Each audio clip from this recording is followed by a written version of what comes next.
Donald. I want to stay on healthcare and bring in Dr. Kavita Patel, who worked in the Obama administration and helped shape the Affordable Care Act, also, of course, known as Obamacare. She's currently a practicing physician at Johns Hopkins Medical Center in Baltimore and a fellow at the Brookings Institute, focusing specifically on health policy. Who better to join us? Good morning, doctor. Thank you. Good morning.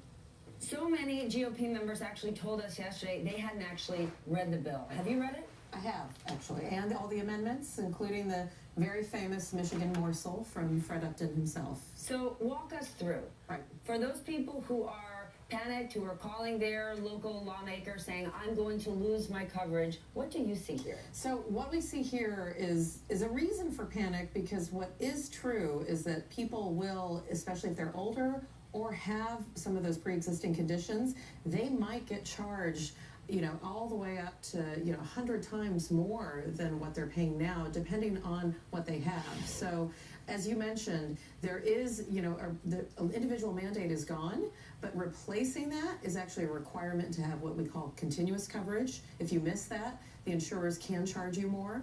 And then states can opt, state by state, states can opt to actually eliminate those essential health benefits. And that's what really kept all the insurance plans even, which included maternity care and all the things we've been talking about. If they eliminate that, then in those states, insurance companies can charge what they want for different conditions.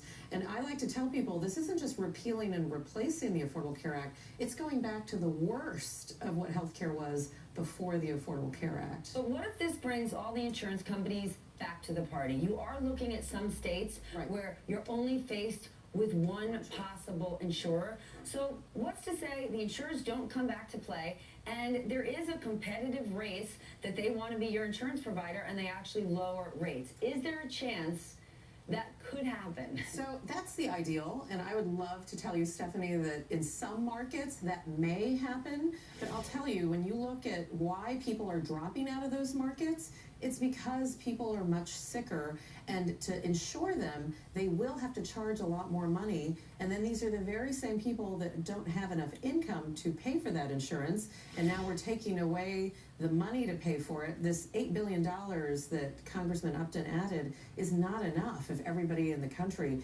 needs that help, and so that's really the issue. And I know that a lot of people are wondering what happens to me. I think the most important thing right now to ask is, how can we make sure that we allow that time in the Senate to actually look at the bill and really understand its implications, like the Congressional Budget Office will do and like a lot of other experts will do. So that will take months. In the meantime, I think it's urgent to call and try to get your congressman to actually explain to you what's going to happen in this bill. And not many can do that. All right, Dr. Patel, thank you so much. All right, we're going to move on.